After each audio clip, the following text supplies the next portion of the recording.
Welcome to the Giant's Causeway in Northern Ireland. This is one of the most uniquely beautiful landscapes you can visit in the entire world. Because of that, it is a tourist hotspot. Watch this whole video and I will give you tips you need to make the most out of your trip and avoid the crowds at the Giant's Causeway. What makes the Giant's Causeway unique is the extensive amount of geometric rock column formations that seemingly emerge from the ocean floor below. Because these natural formations are the best of their kind, it makes the causeway a big tourist trap. So the best way around the crowds is to go really early. Since I was traveling halfway around the world and I wanted the best pictures and the footage of the causeway, it meant avoiding the crowds. And therefore, I was okay with waking up early this day to get a jump on things. And you should too. I highly recommend it. When we got there, it was just us and about 7 other people, and we were able to get all the footage we wanted because we arrived so early. The formations came because molten rock 60 million years ago was cooled, and the heat expansion and slow cooling, condensing, and drying them out made them form into these hexagonal columns, which make actually some nice stepping stones as well. Now that was the science behind it. But you can also believe the folklore story that they were formed by dueling giants from which they get their name.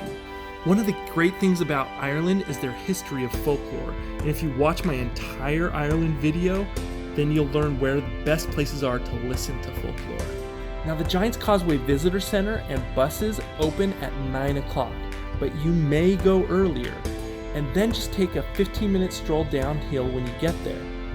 All you do is park at the top parking lot, go under a tunnel, and follow the paved road until you get to the Giant's Causeway. I have this marked for you on a map I made in connection with my itinerary to all of Ireland. I will link to my full Ireland travel video at the end of this video. If you just want that itinerary without watching that video, it is in the description below, and it costs just a few dollars to help support my channel. Going really early to the Giant's Causeway is what enabled me to use my drone as well. As 9 a.m. got closer, I was asked to stop droning, and I did. But here's another tip. Most people start their trip in Dublin, and so did I. But so I wasn't so tired when I left Dublin, I left the night before and stayed at a hotel about an hour away, which helped me get there before everyone else in the morning. Once again, this is all in that itinerary that I have linked to below.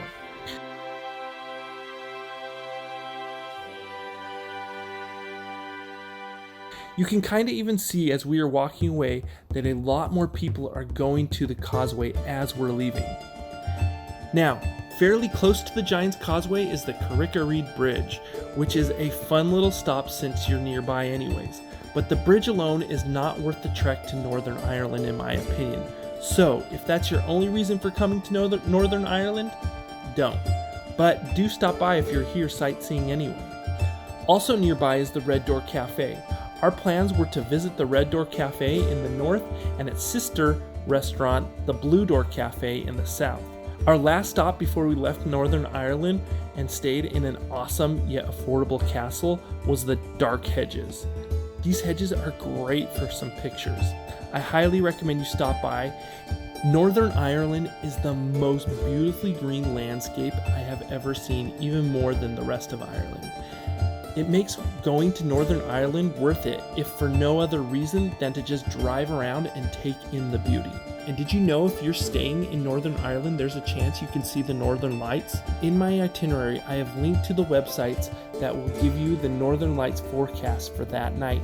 So make sure you watch my other videos and subscribe, and I will see you in the next one.